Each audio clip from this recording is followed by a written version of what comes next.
नमस्कार, बहुत स्वागत है आपका। आप देख रहे हैं गुरुजी के ज्योतिष सीक्रेट। वक्री शनि जब मकर राशि में 12 जुलाई को वापस से आएंगे, तब आपके जीवन पर इसका क्या प्रभाव पड़ेगा। क्योंकि शनिदेव कर्म के ग्रह हैं और व्यक्ति को उनके कर्मों के आधार पर फल देते हैं, अच्छा और बुरा। माना तो ये भी जाता है, अगर शनिदेव प्रसन्न हो जाएं तो व्यक्ति को रंक से राजा बना देते हैं, और राजा से रंक बनाते भी देर नहीं लगाते अगर उनसे नाराज हो जाएं तो शनिदेव अतीत वर्तमान हर कर्म को देखकर उसका फल देते हैं, अच्छा और बुरा। क्योंकि शनिदेव को कर्म का दाता माना गया है, कठोर परिणाम देते हैं और कठोर प्रभाव के कारण ही सब उनसे डरते हैं। क्योंकि 2.5 साल तक शनिदेव एक राशि में रहते हैं। हालांकि सबसे धीमी गति से गोचर करते हैं शनिदेव, और एक राशि से दूसरी राशि में जाने में लगभग 2.5 साल का समय लेते हैं। लेकिन इस 2.5 साल में किसी भी व्यक्ति के जीवन को पूरी तरह से बदलने की क्षमता रखते हैं। क्योंकि जब शनिदेव किसी व्यक्ति की कुंडली में जिस भी भाव में स्थित होता है, उस क्षेत्र पर गहरा प्रभाव डालता है। क्योंकि ऐसा ज्योतिष कहता है, जिस भाव पर बैठ जाते हैं, जिस घर में बैठ जाते हैं, उस घर को रोशन कर देते हैं। लेकिन शनिदेव जिस घर पर दृष्टि डालते हैं, उस घर को खाक कर देते हैं, जला देते हैं, क्योंकि उनकी दृष्टि में विष है। तो किसी ग्रह का वक्री होना एक ऐसी गति होती है जिसमें विपरीत दिशा में गति करता हुआ प्रतीत होता है, और यह गति उस ग्रह के सकारात्मक और नकारात्मक प्रभाव में तेजी लाता है, यानी उस ग्रह के प्रभाव में अधिकता देखी जाती है। तो 12 जुलाई को जैसे ही सुबह 10:28 पर स्वराशि मकर में वक्री होंगे, और फिर 23 अक्टूबर 2022 को मकर में ही मार्गी होंगे, लेकिन 17 जनवरी 2023 तक वो मकर में रहेंगे। इसके बाद कुंभ में आएंगे। तो 12 राशियों पर इसका प्रभाव पड़ेगा, लेकिन आपके ऊपर इसका क्या प्रभाव पड़ने वाला है, चलिए जानते हैं विस्तार से। तो कर्क राशि वालों, आपके लिए शनिदेव 7वें और अष्टम भाव के स्वामी हैं, और आपके 7वें भाव में यानी कि पार्टनरशिप विवाह के भाव में वक्री अवस्था में गोचर करने वाले हैं।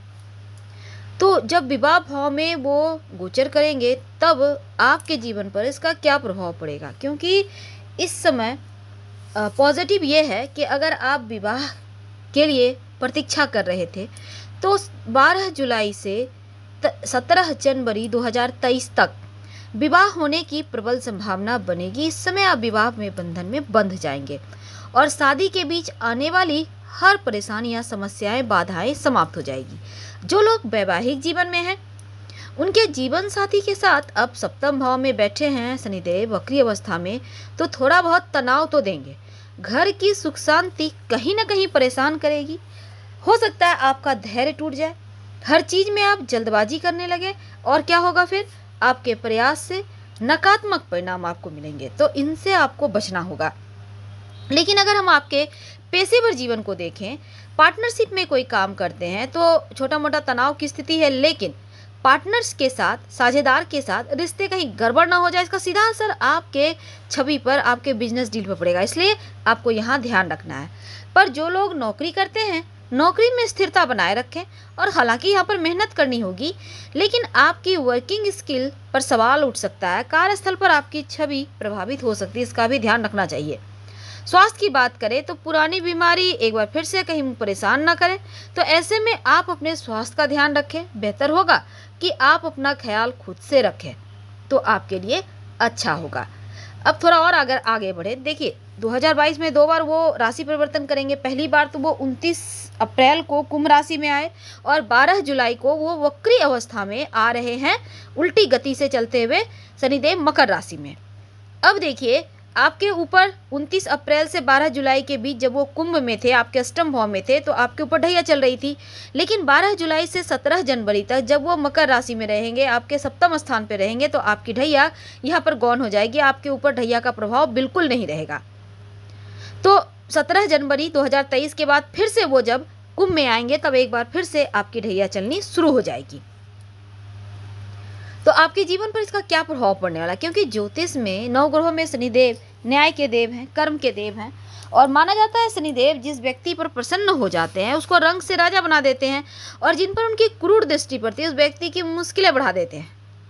तो इस ऐसे में जीवन में शनिदेव कर्मों के हमें फल देते हैं। अब जन्म कुंडली में शनि की शुभ स्थिति लाभ देती है, अशुभ स्थिति जीवन में मुश्किलें बढ़ा देती है, संकटें देती है।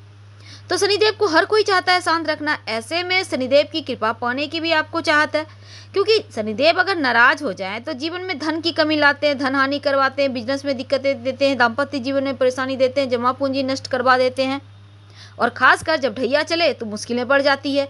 फिलहाल आपकी ढैया अभी पूरे 6 महीने तक आप आज़ाद है ढैया से।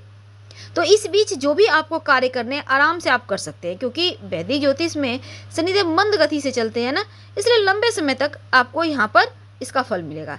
लेकिन देखिए दूसरी तरफ कर्क राशि चंद्रमा से संबंधित राशि है, और चंद्रमा कर्क राशि के स्वामी है।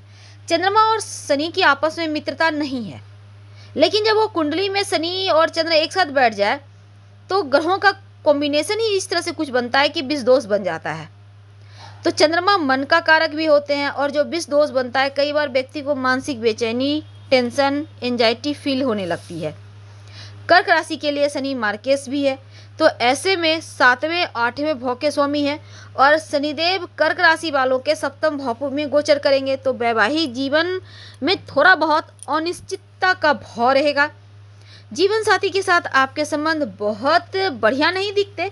ऐसे में आप खुद को जीवन साथी के द्वारा लगेगा जैसे वो आपको नज़रअंदाज कर रहा है, तो थोड़ा सा यहाँ पर दिक्कत आएगी। लेकिन अगर आप विवाह करना चाहते हैं तो जीवन साथी को ढूंढने में कोई परेशानी नहीं होगी, इस पीरियड में आपका विवाह हो सकता है।